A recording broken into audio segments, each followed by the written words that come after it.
Eh bien, bon après-midi tout le monde. Comme toute bonne chose, nous arrivons au terme de nos conférences. Cela fait maintenant donc plus de 5 conférences que nous avons eues sur les prophéties.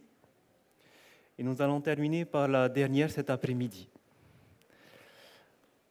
Comme nous avons jusqu'au coucher du soleil, nous avons donc 2 heures, 2 heures et demie. Je ne vais pas parler pendant 2 heures et demie parce que vous allez vous endormir. Alors ce que je propose de faire, c'est que nous allons faire en 3 parties. Nous allons faire une première partie et couper avec 2 chants. Le temps de laisser reposer le cerveau. Nous allons repartir sur une deuxième partie et pareil, couper avec 2 chants. Et ensuite, nous allons terminer par la troisième partie. Et on va essayer entre chaque partie de faire un rappel de ce qui a été fait dans chaque partie pour que vous puissiez suivre jusqu'à la fin ce dernier message. Je pense que ça sera le message sur les prophéties, en tout cas, le plus important, parce que ça aidera beaucoup à comprendre et à se situer dans l'histoire un petit peu de l'Église. Parce que beaucoup se posent la question, il y a tellement d'églises aujourd'hui, pourquoi toutes ces églises? On est dans la confusion à ces sujets. Et vous allez voir que cet après-midi, nous aurons une réponse à cela. La Bible va nous éclairer.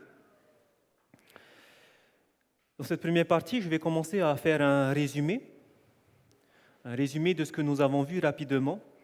Et nous allons voir un petit peu comment est-ce que la vérité va être jetée par terre.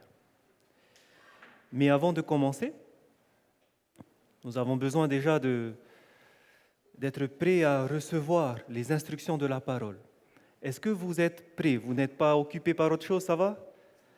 Ok, donc pendant un moment, on va essayer de mettre toutes les pensées de ce qu'on va faire ce soir, ce week-end, demain. On va mettre de côté.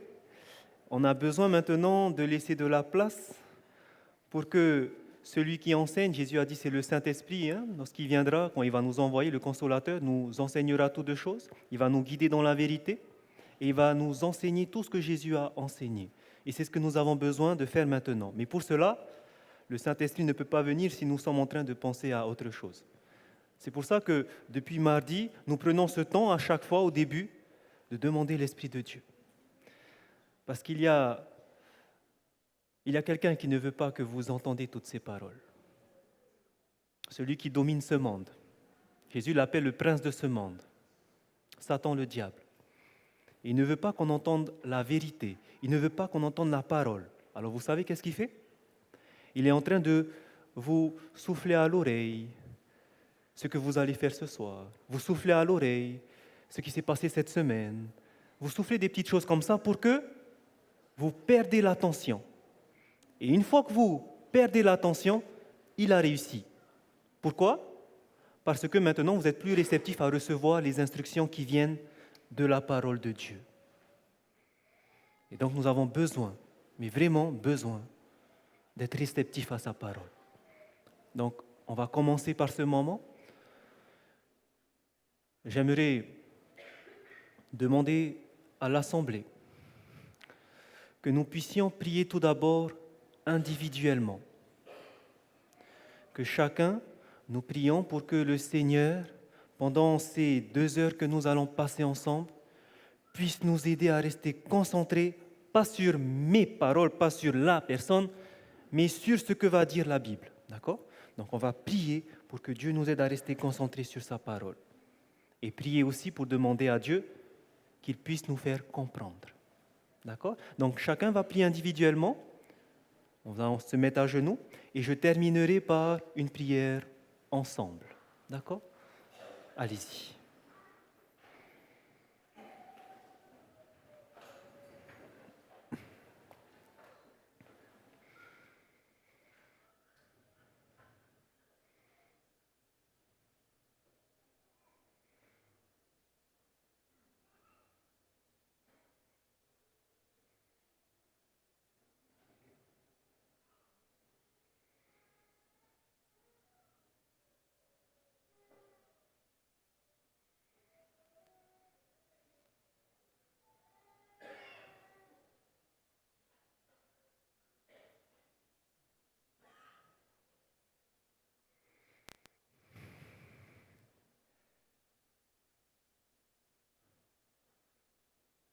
d'un commun accord, unis dans une même pensée, nous prions Dieu. Éternel, Seigneur des seigneurs, Roi des rois, le péché nous a séparés de toi et notre cœur est rempli de méchanceté. Qui sommes-nous pour approcher un Dieu saint? Ô Seigneur, ta parole nous dit que nous avons été rachetés par Jésus-Christ et que parce que nous l'avons accepté, tu fais de nous tes enfants. Et cet après-midi, tes enfants sont venus pour écouter ta parole, tes enseignements. Nous avons besoin du Saint-Esprit, celui qui a dirigé chaque écrivain de la Bible, qu'il puisse nous enseigner ce qu'il a voulu faire passer comme message. Je te prie pour le serviteur inutile que je suis, que tu puisses parler à ma place. Dirige mes pensées et mes paroles, mais surtout que ces paroles puissent être reçues dans les cœurs de chacun. Dispose les cœurs. Aide-nous à nous concentrer sur Jésus-Christ et sa parole. Que tu puisses faire taire les bruits de ce monde, que tu puisses nous entourer de tes anges puissants et que tu puisses régner présentement dans ce lieu. En Jésus-Christ, nous voulons te demander toutes ces grâces. Amen.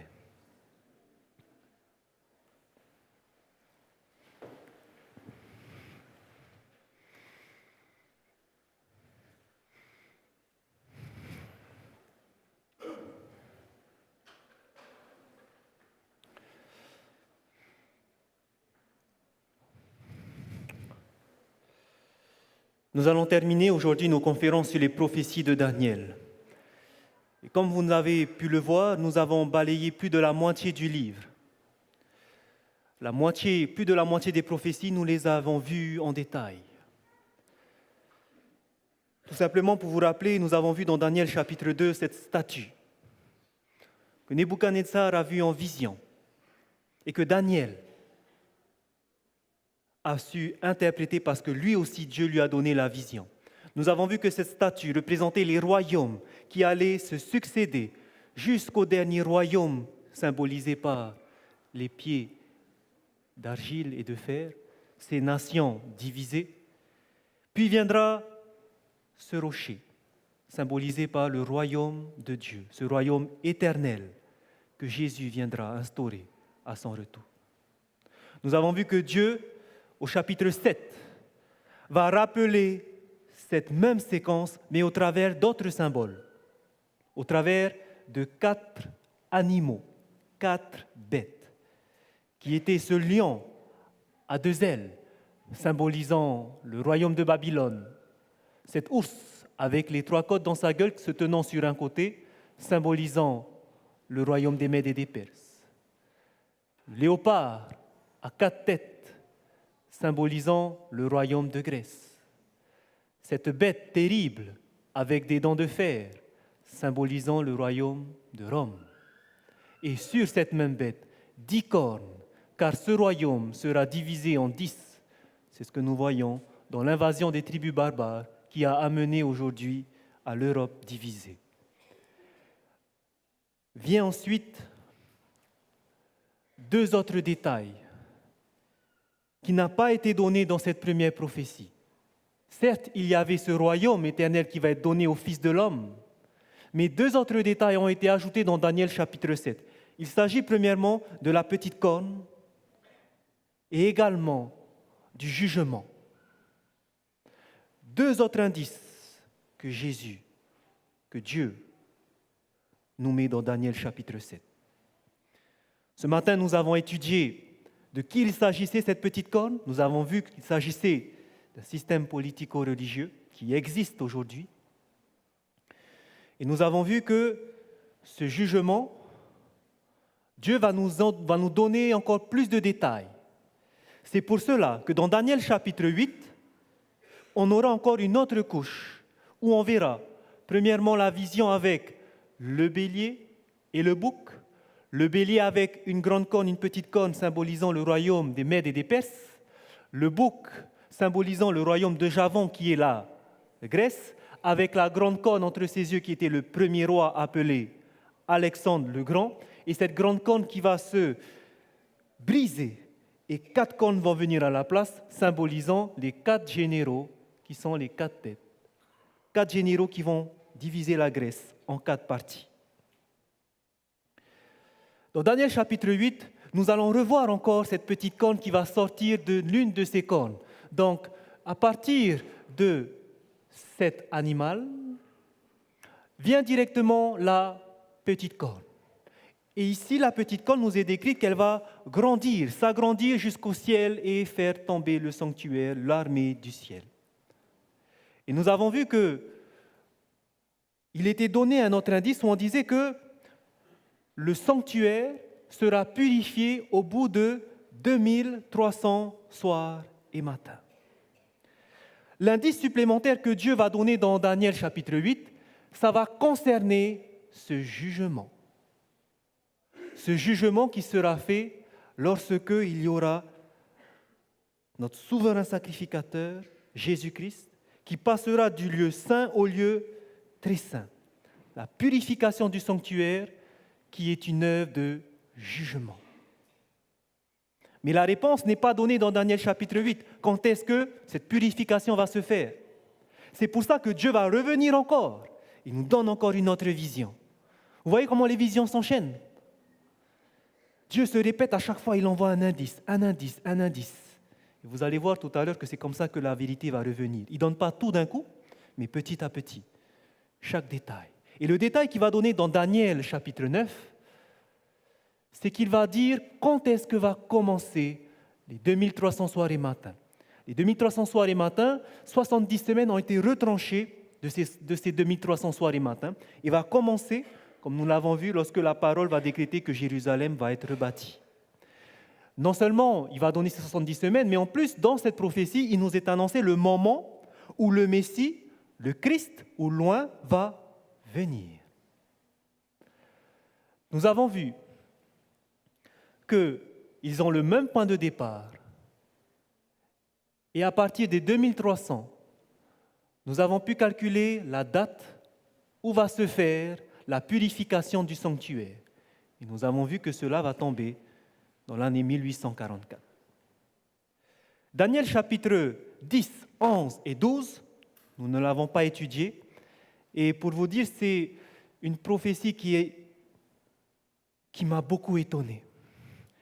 Vous allez voir la puissance de cette prophétie, on n'aura pas le temps de le voir, mais pour ceux qui veulent étudier, je vous conseille de lire le livre d'Uriah Smith.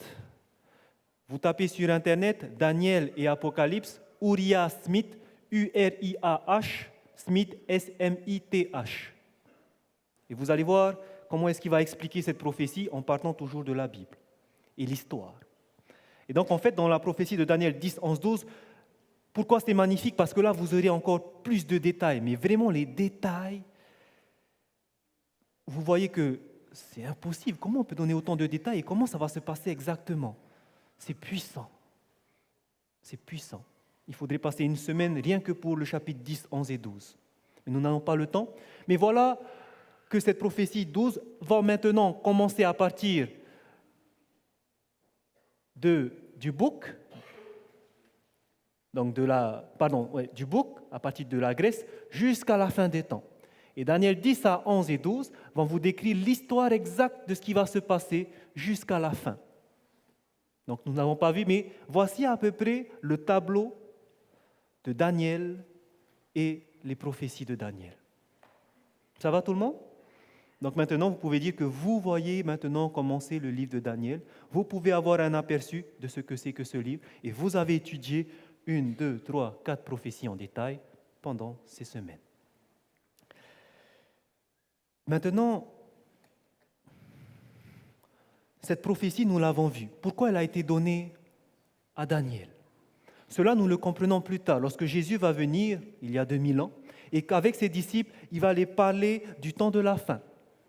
Et nous avons vu qu'au temps de la fin, qu'il s'agit de notre époque, Jésus va leur dire dans Matthieu chapitre 24, verset 15, que lorsque vous verrez l'abomination de la désolation établie en lieu saint, que celui qui lise fasse attention. Et nous avons vu que c'est Daniel. Daniel a parlé de ça. Et Jésus est en train de nous dire, faites attention à Daniel. Et pourquoi ? Pourquoi toutes ces visions ? C'était pour nous montrer le point qu'il y aura non seulement un jugement, mais qu'il nous faudra nous préparer, et aussi qu'il y a cette petite corne qui va faire des ravages et qui va faire jeter la vérité par terre. Jeter la vérité par terre. Et beaucoup seront dans la confusion parce qu'il n'y aura plus la vérité. Beaucoup. Nous avons étudié qui était cette petite corne ce matin. Nous avons révélé son identité. Et j'aimerais vous dire que lorsque ça a été révélé, dans les années 1500, lorsque Luther ainsi que d'autres ont commencé à révéler qui était la petite corne, et que là, l'Église romaine a vu qu'on commençait à sortir des rangs de l'Église, comment ils ont pris la chose. Comment ils ont pris la chose. On avait dit que c'était la petite corne qui avait tué les chrétiens.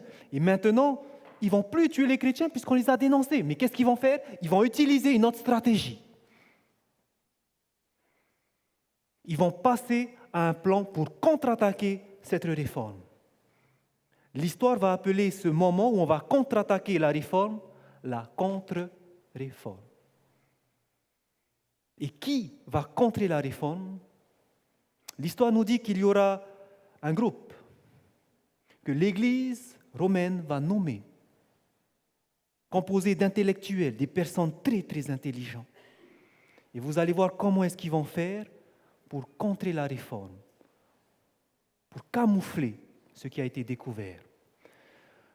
Dans un livre que je vous conseille tous de lire, qui s'appelle « La tragédie des siècles », pour ceux qui veulent noter, « La tragédie des siècles »,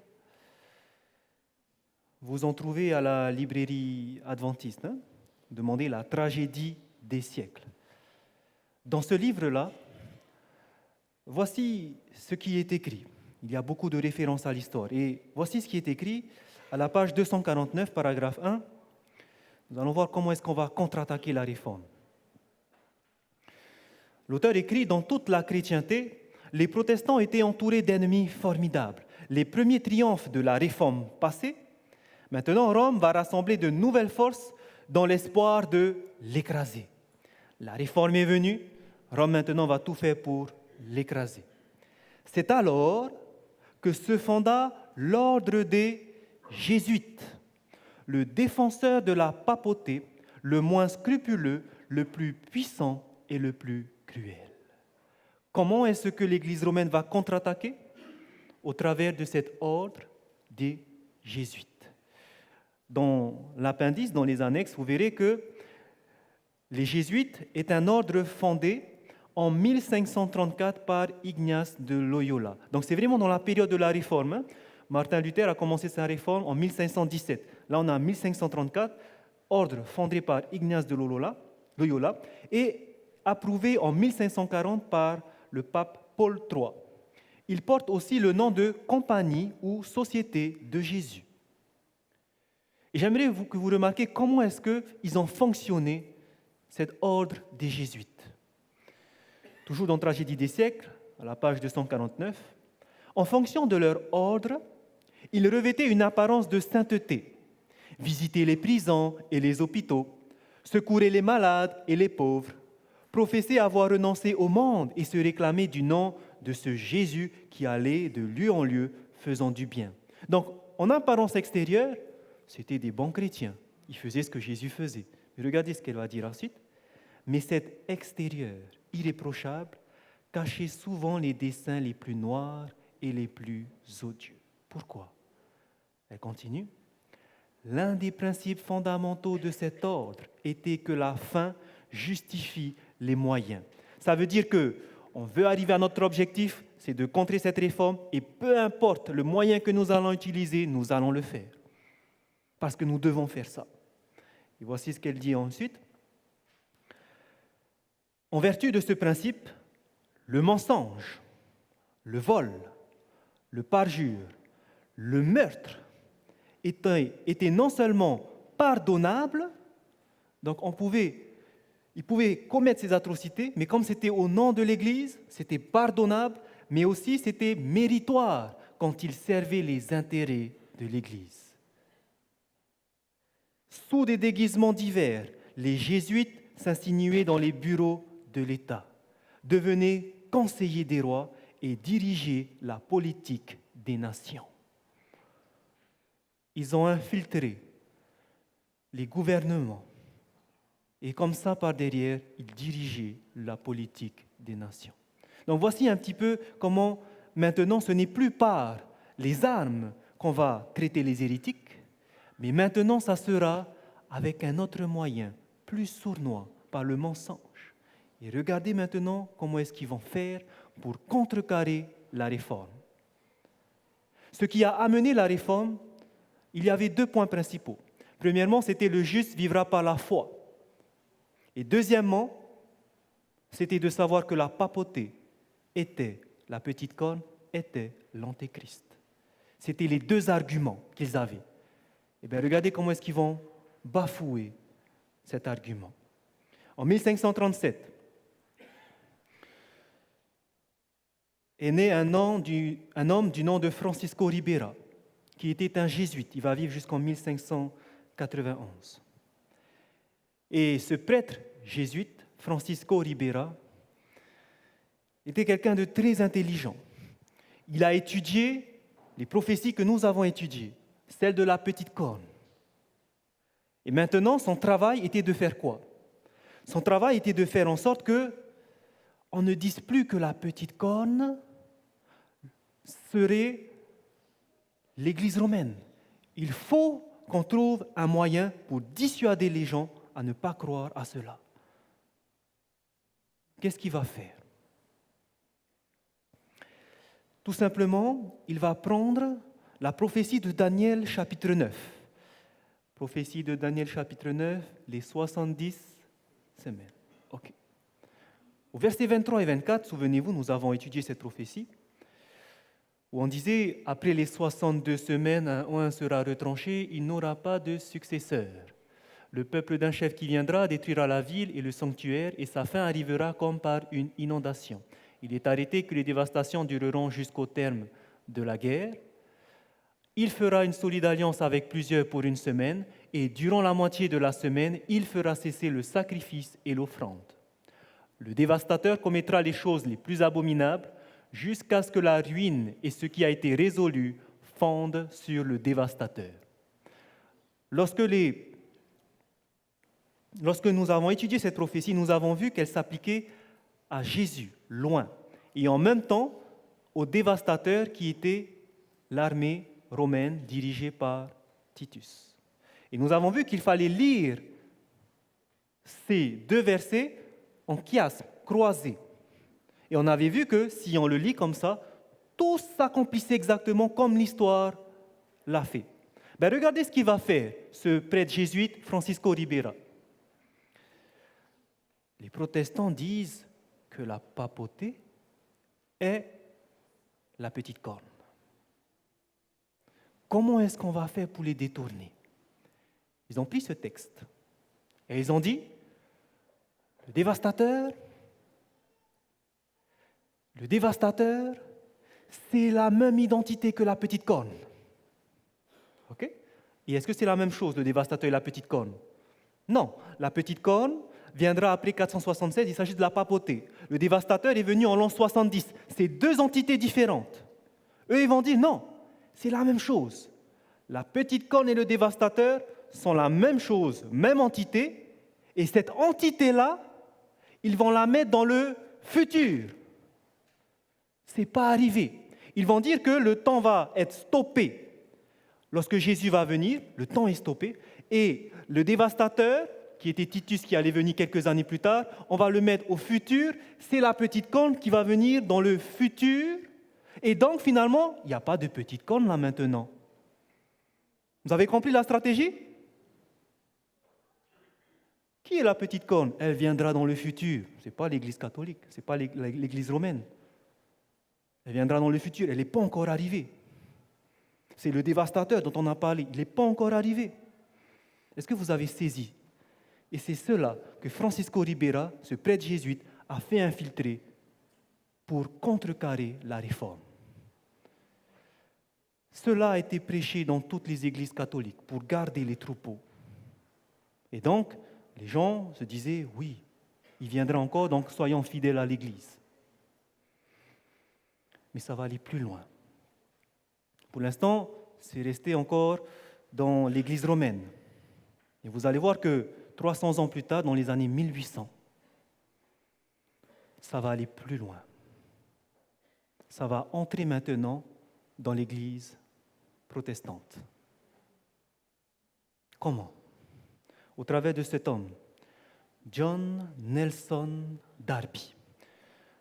Pour avoir toutes ces informations-là, vous prenez un livre sur la contre-réforme et vous allez tout voir, tout ce qui est découlé. Je fais juste un résumé. John Nelson Darby, qui a vécu dans les années 1800 à 1882. Pour ceux qui connaissent quelques versions des Bibles, il y a des Bibles anglaises qui s'appellent la version Darby. C'est lui l'auteur. D'accord? C'est lui qui a traduit la Bible. Et lui, voici l'idée qu'il va mettre. Il a entendu parler de cette interprétation qu'on va mettre les prophéties dans le futur. Lorsqu'il s'agit du dévastateur, de la petite corne, ce sont deux entités dans le futur. Et lui va adopter cette philosophie. Et voici ce qu'il va dire. Et là, c'est autre chose. Regardez maintenant comment ça va être encore plus subtil. Vous vous souvenez de ces deux versets-là? Le premier verset, après les 62 semaines, un oint sera retranché et il n'aura pas de successeur. Ça s'accomplit sur qui? Qui accomplit cette prophétie-là? Après les 62 semaines, un oint sera retranché, il n'aura pas de successeur. Qui est loin? Ok. Me faites peur. J'ai mal posé la question, pardon. Donc c'est Jésus qui a appliqué cette prophétie. Ok. La deuxième phrase. Le peuple d'un chef qui viendra détruira la ville et le sanctuaire. À qui ça s'applique? Titus. Très bien. Voici maintenant la subtilité qu'ils vont mettre. La phrase suivante. Il fera une solide alliance avec plusieurs pour une semaine et durant la moitié de la semaine, il fera cesser le sacrifice et l'offrande. De qui il s'agissait? Jésus, qui va arrêter les sacrifices au milieu de la semaine. Jésus, ça s'appliquait à lui. Et voici ce qu'ils vont faire. Darby va mettre cette phrase-là appliquée au dévastateur. C'est le dévastateur qui va faire une alliance solide pendant une semaine et durant la moitié de la semaine, il va faire cesser le sacrifice et l'offrande. Et ça continue, le dévastateur commettra les choses les plus abominables jusqu'à ce que la ruine et ce qui a été résolu fondent sur le dévastateur. Donc voici le point de vue de Darby, c'est de dire que le dévastateur, qui était Titus, c'est là toujours la même identité que la petite corne qui vient dans le futur. Et cette entité, l'antéchrist, la petite corne, le dévastateur, eux vont faire deux choses. Premièrement, c'est eux qui vont détruire le sanctuaire, le temple de Jérusalem, et c'est eux aussi qui vont faire une alliance pendant une semaine, 7 années. Et voici ce que ça va donner si nous traçons ça sur une frise chronologique. Ça, c'était la version biblique qui s'est accomplie en Jésus-Christ. Vous vous souvenez, c'est ce qu'on a vu, prophétie des 70 semaines, 69 semaines, au bout de la 62e semaine, un Christ donc Jésus a été oint du Saint-Esprit. Ensuite, au milieu de la semaine, il y a eu le sacrifice, où le sacrifice va être cessé. Cela a été fait à la mort de Jésus. Juste une remarque. Tout à l'heure, il y avait une question. Pourquoi il y a toujours les mois d'octobre? Octobre, il y avait cette question-là. Vite fait, je vous réponds. Octobre 457, c'est acté. C'était le décret d'Artaxerxès. Si vous comptez 69 semaines, nous avons vu que c'était 483 années, on arrive à l'an 27. C'est dit 69 semaines, 483 années. Donc si on reste sur les années, on reste encore sur octobre. Vous êtes d'accord? Maintenant, on dit qu'à la moitié de la semaine, une semaine c'est 7 jours, 7 années, la moitié ça fait 3 ans et demi. Si vous faites 3 ans seulement après l'octobre 27, vous arrivez à quelle date? Octobre 30. Ça va tout le monde? 3 ans, vous ajoutez. Vous arrivez à octobre 30. Mais c'est marqué 3 ans et demi. Vous êtes au mois d'octobre 30, l'année 30 au mois d'octobre. Rajoutez la moitié d'une année. C'est combien de mois? 6 mois. OK, donc on commence. Je suis en octobre de l'an 30. J'ajoute 1 mois. Novembre. Décembre. Janvier. Quelle année? 31. Février. Mars. Avril. On arrive au mois d'avril 31. Et lorsque vous allez regarder dans le calendrier juif, cela correspondait au mois de Nisan, le 14 de Nisan où on fêtait la Pâque. C'est pour cela qu'à la Pâque, Jésus est mort. C'est pour ça qu'il y a 3 ans et demi. Octobre, on arrive à avril. Ça va tout le monde? C'est ce détail-là que je n'ai pas parlé, mais voilà, vous avez la réponse. Bref. Maintenant, voici ce qu'il faut comprendre. Ça, c'était la version de la parole de Dieu. Ça terminait aussi en l'an 34, octobre aussi. Pourquoi? Parce que Étienne a été lapidé. Bref. Maintenant, voici la version de Darby. La semaine, la dernière semaine, ce n'est plus le Messie qui va faire l'alliance, mais ça sera le dévastateur, l'antéchrist, la petite corne, qui va le faire dans le futur. Donc voici ce qu'ils ont fait. La dernière semaine que vous voyez ici, elle a été détachée et envoyée dans le futur. Et ça sera l'antéchrist qui va accomplir. Qu'est-ce que va faire l'antéchrist? L'antéchrist va venir pour détruire le temple de Jérusalem, faire une alliance d'une semaine et faire cesser l'alliance au milieu de la semaine. Et voici littéralement ce qui est entendu. Dans toutes les confessions protestantes en Amérique et un peu partout dans le monde, dans la majorité, voici comment comprennent les protestants. Ils comprennent cette version-là, que les 69 semaines ont été bien faites au temps de Jésus, qu'à la mort de Jésus, on a stoppé le temps et maintenant on va aller dans le futur. C'est ce qu'ils appellent la vision futuriste. Et dans l'avenir, qu'est-ce qui doit se passer? Puisque le dévastateur doit venir détruire le temple, on doit reconstruire un temple à Jérusalem. C'était la vision de Ézéchiel chapitre 40 à 48. On doit reconstruire ce temple-là réellement à Jérusalem. Et qu'est-ce qui va se passer? Lorsque le temple aura été reconstruit, alors la prophétie va s'accomplir où le dévastateur qui est un homme, la petite corne, l'antéchrist, va venir et il va faire une alliance de 3 ans et demi avec les Juifs. Lorsque le temple est reconstruit, à ce moment-là, Jésus revient, mais de façon invisible. Et il y aura des personnes qui seront enlevées de façon invisible. On va voir par exemple des bus qui vont se scratcher parce que le conducteur a été envoyé au ciel. On verra des avions qui vont aussi tomber à la mer, cracher sur terre parce que les pilotes ont été envoyés, des conducteurs de train. Tout ça, ça va se faire parce qu'il y aura cet enlèvement secret qu'ils appellent le rapture. Ça va être enlevé. Toutes ces personnes vont monter au ciel et on ne va plus les voir. Et le reste sera sur terre.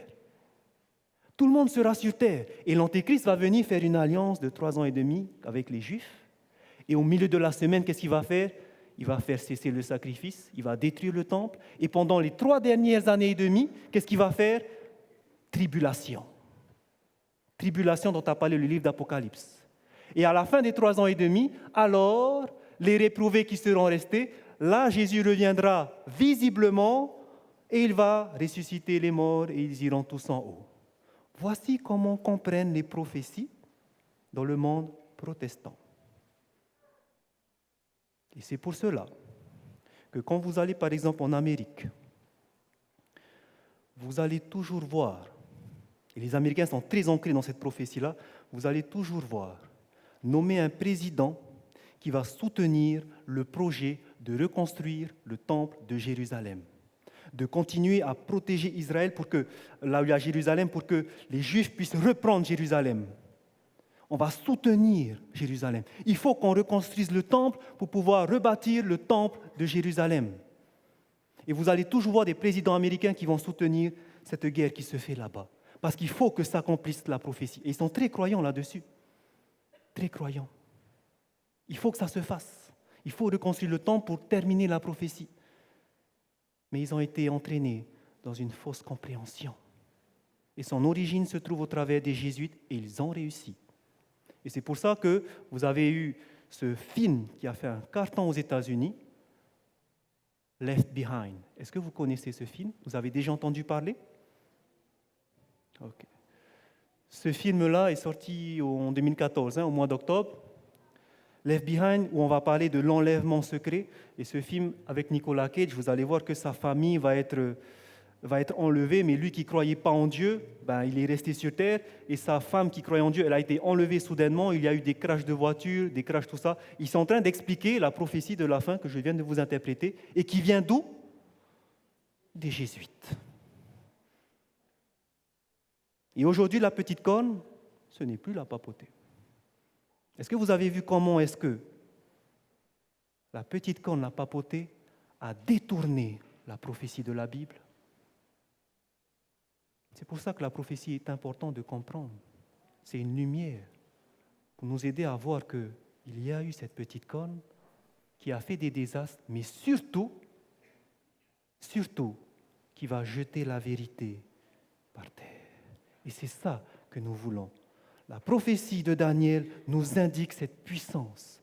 La petite corne qui, dans Daniel chapitre 8, verset 12, va jeter la vérité par terre. Et est-ce qu'elle va essayer de le faire et elle ne va pas réussir? Elle réussit dans ses entreprises. Elle va réussir à le faire. Et ce que nous allons voir maintenant, c'est de voir comment est-ce que la vérité a été jetée par terre. Comment ça s'est fait dans l'histoire. Vous allez voir comment c'est important parce que ça va vous montrer beaucoup de choses et vous allez comprendre l'histoire de l'Église. Premièrement, nous venons à la première Église. Est-ce que vous vous souvenez quelle était la première Église qui a été fondée? Au temps de Jésus, excusez-moi, je précise. Au temps de Jésus, la première Église était fondée par Jésus lui-même avec ses 12 disciples. Se sont ajoutés ensuite 70, 120, etc. L'Église a été bâtie par Jésus-Christ. Et cette Église était la seule Église qui existait. C'était l'Église où il fallait attirer les Juifs et ramener vers la vérité. Cette Église devait triompher. Et elle a triomphé. Au travers de l'effusion du Saint-Esprit à la Pentecôte, le message a été proclamé premièrement aux Juifs, et 3 ans et demi après, lors de la persécution, le message a été envoyé dans toute la terre, c'est-à-dire on dit toute la terre, à cette époque, c'est toutes les nations habitées. Et au travers de l'apôtre Paul, qui était présent aussi, lui ensuite, sur le chemin de Damas, il va rencontrer Jésus et il va parcourir toutes ces contrées pour diffuser le message de l'Évangile. Ce message qui a été diffusé va faire naître plusieurs groupes de chrétiens, plusieurs églises. Par exemple, vous avez ici en Corinthe, l'église de Corinthe, c'est l'épître aux Corinthiens. Vous avez ici Éphèse, qui est l'épître aux Éphésiens. Vous avez ici Thessalonique, ici, qui est l'épître aux Thessaloniciens. Vous avez plus loin, jusqu'à Rome, et vous avez le livre l'épître aux Romains. Donc vous avez toutes ces églises qui vont venir, qui vont être fondées suite à la propagation de l'Évangile. Ce qu'il faut savoir, c'était la seule religion, le christianisme, qui existait. Il n'y avait pas d'autre. Il n'y avait pas d'autre. C'était une église qui était partout dans le monde de l'époque. C'est pour ça qu'on va l'appeler plus tard l'église universelle. Un autre mot pour universel, l'église catholique. C'était la seule, l'église chrétienne de Jésus-Christ. Cette église va même convertir des empereurs. des empereurs romains. Et le premier empereur romain à se faire convertir au christianisme, c'est l'empereur Constantin. Un autre empereur qui va être converti aussi, c'est l'empereur Justinien. Et nous avons parlé de cet empereur. Souvenez-vous que c'est lui qui a décrété que, en 533, l'évêque de Rome sera le chef de toutes les églises. Donc souvenez-vous qu'il y avait plein d'églises. Chaque église avait des évêques, des anciens, des bergers. Eh bien, on va décréter que l'évêque de Rome sera lui qui sera le chef de toutes les églises. Et malheureusement, à partir de ce moment-là où on va vouloir tout centraliser à Rome et où l'Empire romain va vouloir adopter la religion christianisme pour l'Empire, là, il y aura des compromis qui vont se faire avec la parole de Dieu. Pourquoi ? L'Empire romain, la majorité était païen, ne croyait pas en Dieu. Ils avaient des idoles, ils adoraient les idoles, ils avaient des statues. Leur jour d'adoration, ça a toujours été le jour du soleil, connu aujourd'hui comme étant le dimanche, en anglais Sunday, le jour du soleil. Donc c'était ça le jour d'adoration. Mais on a voulu que cet empire devienne chrétien. Alors qu'est-ce qu'on va faire ? On va commencer à faire des compromis. On va vouloir forcer la conversion de ces païens. Et voici ce qu'on va faire. Premièrement, on va vouloir que ces païens qui adoraient ce jour, le Sunday, le jour du dimanche, puissent se convertir. Alors on va leur dire, devenez chrétiens, mais vous pouvez continuer à adorer le dimanche. Et petit à petit, on va transférer la sainteté qui était le sabbat, le samedi, au dimanche.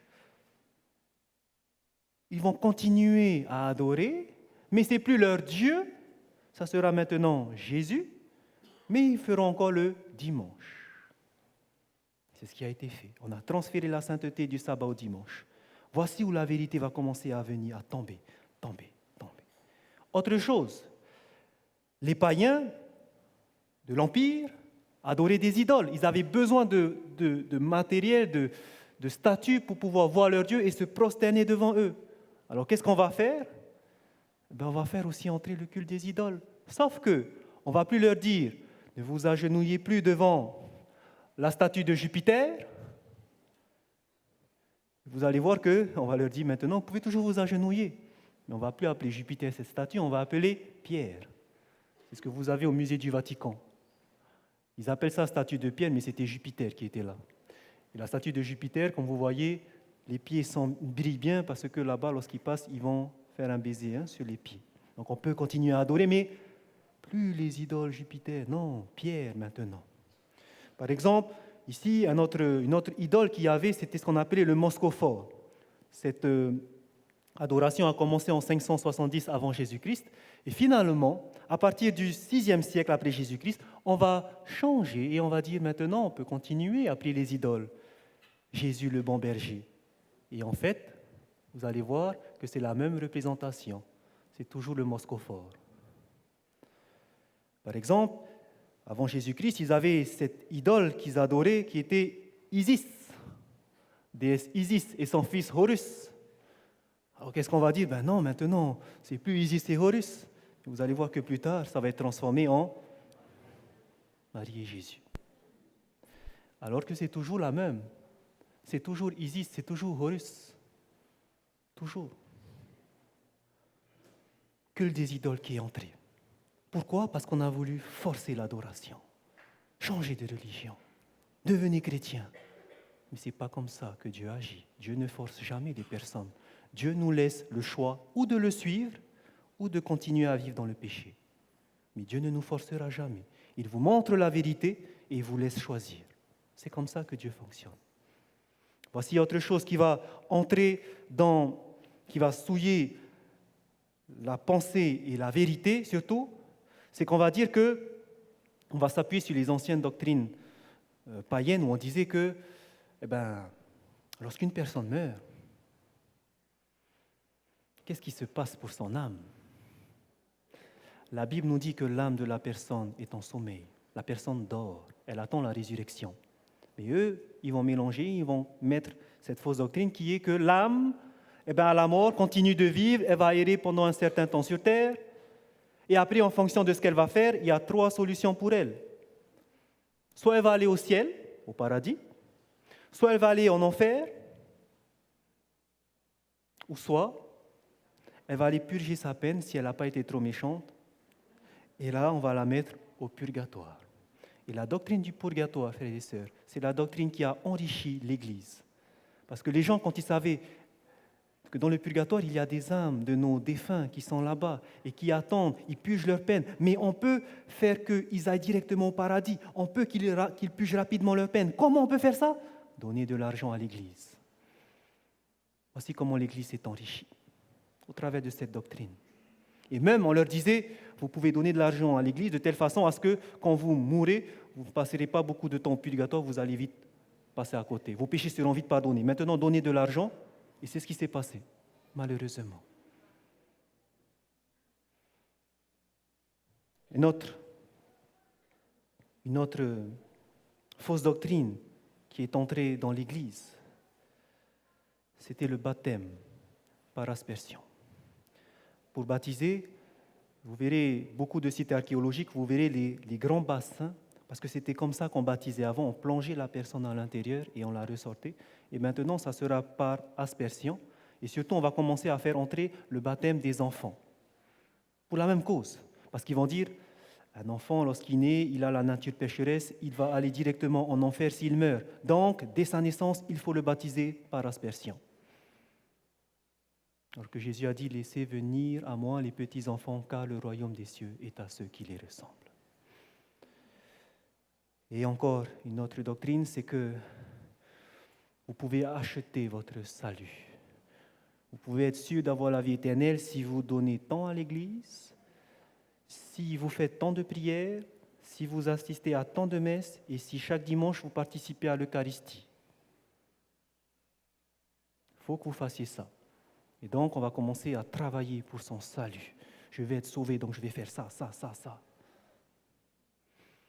Et d'autres doctrines, fausses doctrines, c'est de dire que, si nous avons péché, il y a des personnes qui ont été consacrées et c'est vers eux que nous devons aller confesser. Ce sont eux les médiateurs, c'est ce qu'on appelle les pères de l'Église. On va se confesser au Père. Alors que Jésus a dit, n'appelez jamais personne Père, car vous avez un seul Père, c'est Dieu. Bref, c'est ce qui s'est passé. C'est ce qui s'est passé lorsque l'Église a commencé à forcer l'adoration. À forcer l'adoration. On a emmené toutes ces fausses vérités. C'est comme ça que la petite corne a fait pour jeter la vérité par terre. Et vous savez qu'il n'y a pas que Daniel qui a parlé de ça. Daniel n'avait pas seulement prophétisé qu'il y aurait cette entité qui va venir faire tomber la vérité. Il y avait aussi l'apôtre Paul. L'apôtre Paul dira dans Actes chapitre 20, verset 29, « Je sais qu'il s'introduira parmi vous. » Il est en train de parler à l'Église. Parmi vous, membres d'Église, je sais qu'il s'introduira après mon départ des loups cruels qui n'épargneront pas le troupeau. Et qu'il s'élèvera, d'où ça? Du milieu de vous, dans l'Église de Dieu. Dans l'Église de Jésus-Christ, il y aura des hommes qui enseigneront des choses pernicieuses pour entraîner les disciples après eux. Paul avait déjà dit qu'après son départ, après sa mort, dans l'Église, il y aura cette apostasie. Est-ce que ça a été réalisé? Daniel aussi l'a dit et nous avons vu que ça s'est réalisé. La petite corne va jeter la vérité par terre, mais surtout, elle va réussir à le faire. Elle a réussi à le faire. Elle a réussi. Le problème, vous savez, c'était quoi? Le problème, c'est que personne ne pouvait contredire ces fausses doctrines qui sont entrées. Pourquoi? Parce qu'à cette époque, malheureusement, ils n'avaient pas la Bible imprimée comme nous aujourd'hui. La Bible ne se trouvait pas dans les mains de tous les foyers, malheureusement. La Bible n'était pas imprimée, on n'avait pas encore inventé l'imprimerie. Et donc, il y avait des Bibles pas des Bibles, des manuscrits, très peu très peu d'exemplaires, et ils se trouvaient seulement dans les châteaux, donc parmi les rois. Hein, c'était eux qui avaient la Bible. Et parfois, on ne pouvait pas la lire, il fallait l'enchaîner sous le château, dans un lieu secret, et il n'y avait que les prêtres qui pouvaient la lire, pas les autres. En plus, ce n'était même pas été traduit dans la langue du peuple, comme maintenant, le français et l'anglais, mais c'était écrit en latin. Et le peuple ne parlait pas le latin. Alors comment est-ce qu'on peut comprendre ça? C'est vraiment un livre qu'on ne connaît pas. Et finalement, la Bible a été cachée. Et est-ce qu'on pouvait connaître que ça, c'était des fausses doctrines? Non. Non. Je donne un exemple. Vous allez, par exemple, en France. Et là-bas, vous louez une voiture. Et c'est bizarre parce que quand vous roulez là avec cette voiture, à chaque fois, elle s'arrête, vous ne comprenez pas pourquoi, vous faites le plein, elle s'arrête, elle ne démarre pas. Et voilà que finalement, vous rentrez chez le concessionnaire et vous dites « Mais c'est bizarre, j'ai loué cette voiture, ça ne fonctionne pas. » Et voilà que le concessionnaire ouvre la boîte à gants et il sort le mode d'emploi. Et vous voyez, ça fonctionne au biocarburant, à l'éthanol. Et toi, tu as mis de l'essence. Comment est-ce que la personne peut savoir s'il lit pas le manuel? Et aujourd'hui, c'est pareil. Les gens n'avaient pas ce manuel. À cette époque-là, ils n'avaient pas le manuel, ils ne pouvaient pas retrouver ces vérités.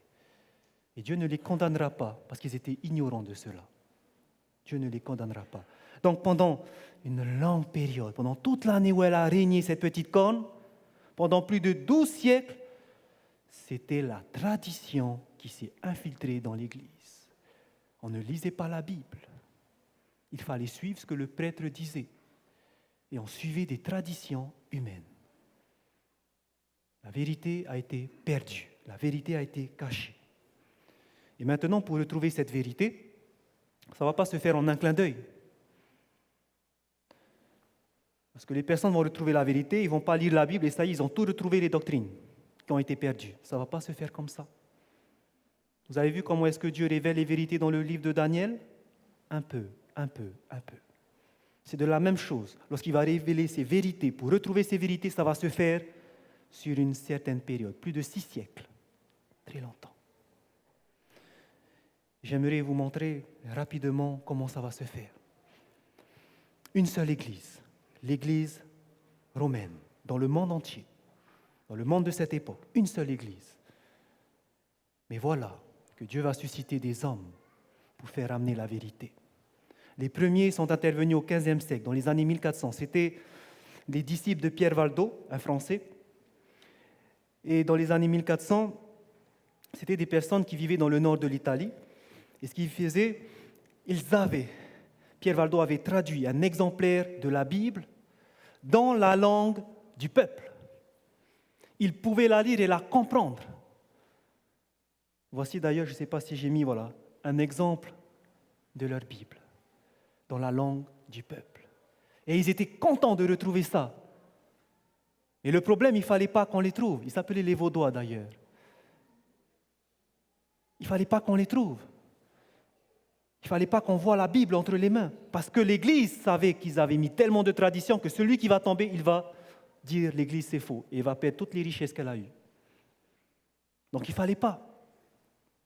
Et c'est pour ça que nous avons parlé ce matin de ces fameux tribunaux qui vont venir, l'Inquisition, et qui va faire que toutes ces personnes qui commencent à contrecarrer l'Église, on va les traiter d'hérétiques et on va les mettre au bûcher. Combien de Vaudois sont morts? Alors qu'ils se cachaient dans les montagnes, combien sont morts dans les montagnes, brûlés, incinérés? Beaucoup.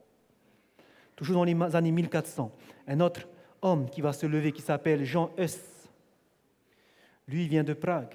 Et Jean Hus, lui aussi, va étudier la Bible. Et lui aussi va voir que l'Église a mis beaucoup de fausses traditions. Et lui aussi va dire, je préfère obéir à Dieu plutôt que de suivre les hommes. Lui aussi, même chose, il terminera sur le bûcher. Mais il y a quelque chose d'extraordinaire qui s'est passé à sa mort. Les historiens racontent que lorsqu'il était au bûcher, lorsqu'on commençait à enflammer les bûches, il était en train de chanter. Et en chantant, il avait annoncé une prophétie. Il a dit cette phrase, « Dans 100 ans, Dieu va susciter un homme dont les appels à la réforme ne pourront être réprimés. » C'était dans les années 1400. Dans 100 ans, Dieu va faire susciter un homme qui va pousser à la réforme et là, ça va aller jusqu'au bout. Vous savez que ce qu'il a dit s'est réalisé? Un siècle plus tard, voici ce moine, Martin Luther, qui va étudier la parole de Dieu et qui va étudier les prophéties de Daniel et qui va voir que la petite corne, l'Antéchrist, s'agissait bien de ce système. Et avec ça, il avait cette assurance que tout ce qu'il a lu, cette petite corne a changé la vérité. Changé la vérité. Et il va étudier la parole de Dieu et lui va commencer à voir les fausses doctrines qui sont entrées dans l'Église. La première chose qu'il va voir, par exemple, c'est que l'homme n'est pas sauvé par les œuvres. La Bible ne dit pas que pour être sauvé, il faut faire tant de prières, il faut faire tant de bonnes œuvres. La Bible ne dit pas ça. Mais lorsqu'il va arriver sur le livre d'Éphésiens chapitre 2, au verset 8, où il est écrit « Car c'est par la grâce que vous êtes sauvés, par le moyen de la foi. Et cela ne vient pas de vous, c'est un don de Dieu. Nous sommes sauvés par la grâce seule, pas par les œuvres. Je suis sauvé parce que Jésus est mort pour moi. C'est un cadeau que Dieu m'a fait. Je suis sauvé par Jésus seul. Je n'ai pas acheté mon salut. Je peux faire toutes les bonnes œuvres, ça ne va pas ajouter une seule goutte à mon salut. Il va aussi étudier la Bible et commencer à lire, par exemple, dans le livre d'Exode, au chapitre 20, où il va tomber sur la loi de Dieu. Et il va voir, dans Exode, chapitre 20, verset 4, où il est écrit « Tu ne te feras point d'image taillée ». Et au verset 5, « Tu ne te prosterneras point devant elle ». Et lorsqu'il va voir toutes ces statues, tous ces idoles qu'il y a dans les églises, c'est pas biblique. Et lorsqu'il va parcourir la Bible, finalement, il va voir que le purgatoire n'a jamais été mentionné dans la Bible, mais il va comprendre plus tard que c'était un moyen qu'ils avaient utilisé pour avoir des sous, l'argent, pour enrichir l'Église. Il va voir aussi que ces fameux pères vers qui on allait se confesser, qui se disaient les médiateurs, ceux qui intercédaient pour nous devant le Père, c'est vers eux qu'il faut aller confesser les péchés. Il va voir que ce n'est pas ce que la parole de Dieu nous dit. Dans 1 Timothée chapitre 2 verset 5, où il est écrit « Car il y a un seul Dieu et un seul médiateur entre Dieu et les hommes, Jésus-Christ, homme. » Un seul médiateur entre Dieu et les hommes, Jésus-Christ, homme. C'est le seul médiateur. Ça ne peut pas être des personnes pécheurs qui peuvent intercéder pour nous. Non, c'est celui qui a vécu sans péché, Jésus-Christ, homme. Vous voyez les vérités qu'il va retrouver? C'est formidable. Et on loue Dieu pour Martin Luther qui a retrouvé ça. On loue Dieu. Ses disciples vont former l'Église luthérienne. Et on loue Dieu pour l'Église luthérienne parce qu'ils ont retrouvé ces belles vérités de la parole de Dieu. Le problème, c'est que les disciples de Luther, la plupart n'ont pas continué à étudier la Bible. Ils se sont arrêtés à ce qu'ils ont appris et non, c'est bon, ça nous suffit. Alors qu'il y avait d'autres vérités, n'est-ce pas, qui ont été cachées. Donc ils vont fonder cette église. Et bien Dieu, qu'est-ce qu'il va faire? Il va continuer à susciter d'autres personnes pour retrouver la vérité. Parmi eux, au XVIe siècle, il y avait ce fameux Jean Calvin, qui venait de Genève, en Suisse. Et lui, pareil, il a étudié les prophéties. Et il va voir aussi que la petite corne ou l'antéchrist était la papauté. Et lui, ce qu'il va trouver dans la parole de Dieu, c'est qu'il va trouver que oui, Jésus nous a sauvés par la grâce. Et maintenant, Jésus ne veut pas qu'on continue de pécher. Parce que la Bible nous dit que celui qui pêche vient du diable. On ne peut pas continuer de pécher. Mais celui qui a rencontré Jésus-Christ, maintenant, il ne veut plus pécher. Et qu'est-ce qu'il va faire? Il va commencer à marcher avec Jésus et faire attention à ne plus pécher. Il va commencer à grandir, à se nourrir de la parole de Dieu. Il va grandir, grandir, grandir jusqu'à atteindre la stature parfaite de Jésus-Christ. C'est ce qu'on appelle, c'est ce que Paul appelle la sanctification. Merci Jean Calvin d'avoir retrouvé cela et d'avoir partagé cela. Comme vous le savez, ses disciples, ils n'auront pas ce zèle qu'il avait, ils vont laisser les acquis comme tels et ils ne vont pas continuer à chercher, ils vont garder leur église, qui vont donner le nom d'église réformée ou église presbytérienne. L'église presbytérienne ou l'église réformée, l'église évangélique que nous trouvons ici en Polynésie française, l'église Maori, fait partie de l'église réformée. Donc ils croient que Jésus-Christ est mort pour nous, il nous a sauvés, mais il nous demande aussi de nous détourner de nos péchés. Donc merci l'Église presbytérienne pour ces vérités. Heureusement, parmi quelques disciples de Luther et de Calvin, parmi certains de ses membres, d'autres vont continuer à étudier la Bible. Et ils vont voir que le baptême par aspersion, lorsqu'on asperge, ce n'est pas biblique. Et pire, le baptême des enfants n'est pas biblique non plus. Ils vont voir que la Bible, lorsqu'il nous dit de se baptiser, c'est vraiment de s'immerger au fond. Il faut qu'il y ait beaucoup d'eau. Il faut qu'il y ait beaucoup d'eau. Et ce mouvement-là vont former les anabaptistes. En grec, ça veut dire les rebaptiseurs, ceux qui se font rebaptiser, parce qu'ils se sont déjà fait baptiser quand ils étaient bébés. Et donc, ils vont se faire rebaptiser parce qu'ils ont compris que pour se faire baptiser, il faut d'abord comprendre l'Évangile. Il faut se repentir, se convertir de ses péchés, chose qu'un enfant ne peut pas faire. Et donc, ils vont se baptiser parce qu'ils ont cru en Jésus-Christ. Voici une autre vérité qui est revenue. Baptême par immersion. Ces disciples vont former ce qu'on appelle l'Église baptiste. L'Église baptiste que vous connaissez.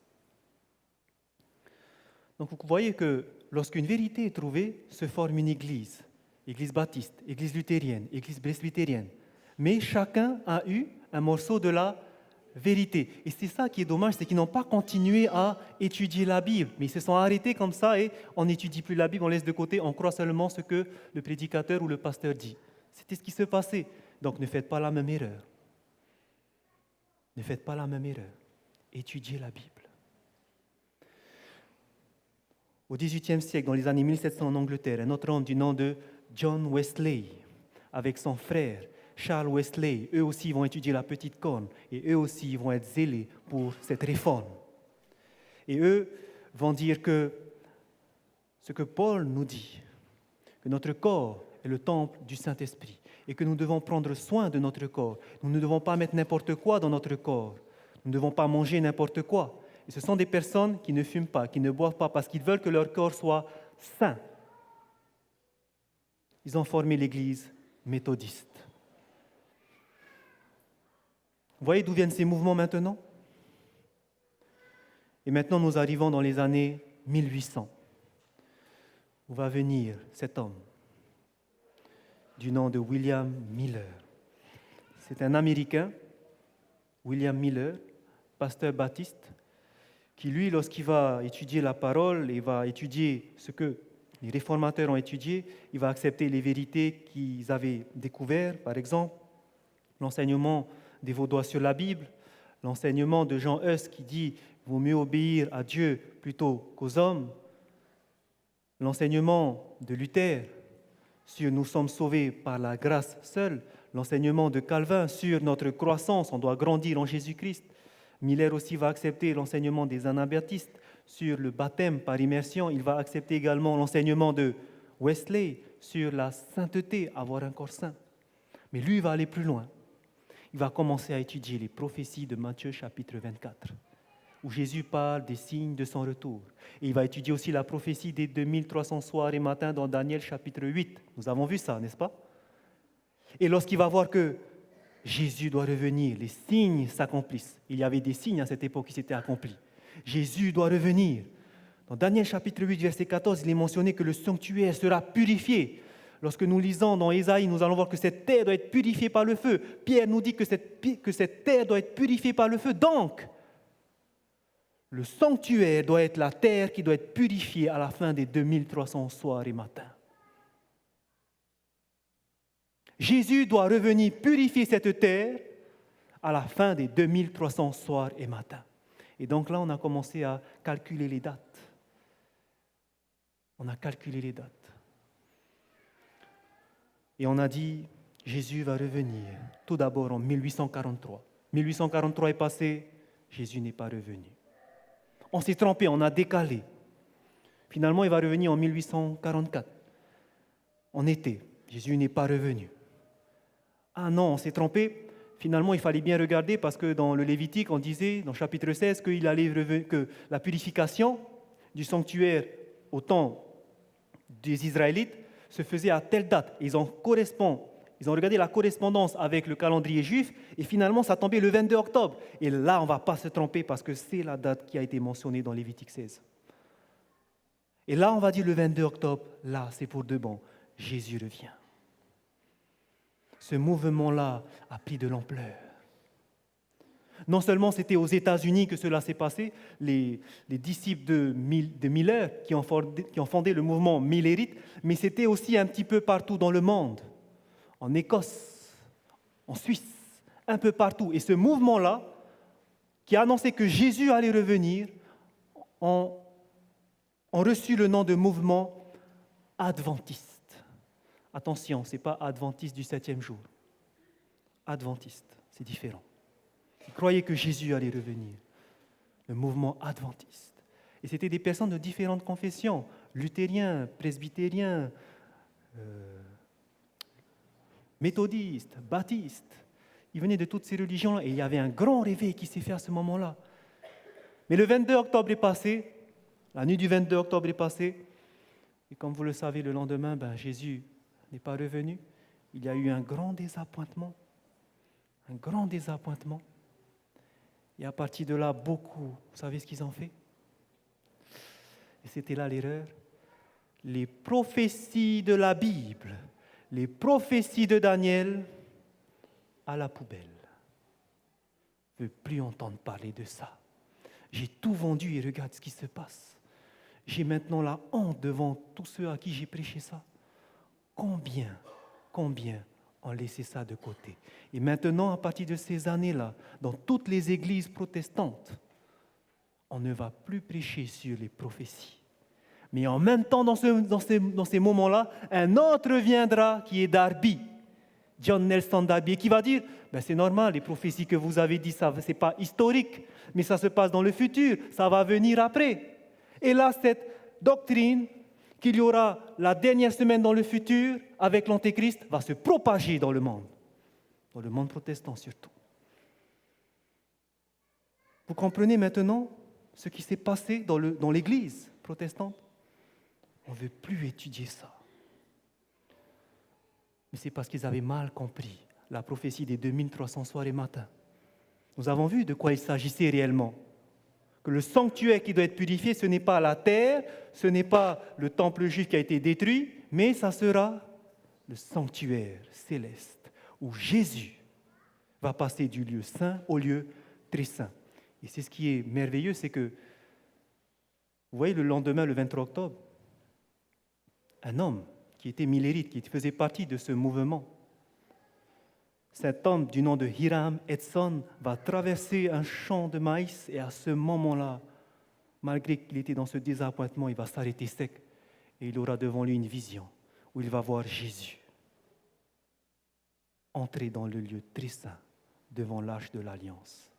Il aura cette vision de ce qui se passe au ciel et il va commencer à la partager autour de lui. La vraie compréhension des 2300 soirs et matins. Fermons la parenthèse. Ce qui est important de ce mouvement, pourquoi je voulais vous parler de ce mouvement, c'est parce que c'est ce mouvement qui a parlé, qui a étudié et qui a vu que la Bible, lorsqu'elle parle de la mort, c'est bien un sommeil. La personne dort et elle attend ce moment où Jésus, qui devait venir en 22 octobre, va ressusciter les morts, va sonner de la trompette et les morts en Christ monteront avec lui. Et je peux vous dire que ce soir-là du 22 octobre, ils attendaient que ça. Les petits-enfants dans le bras de leur mère disaient « Maman, on va voir grand-mère ressusciter, on va voir grand-mère ressusciter. Papa, on va voir grand-père ressusciter. » Parce qu'ils avaient retrouvé cette vérité.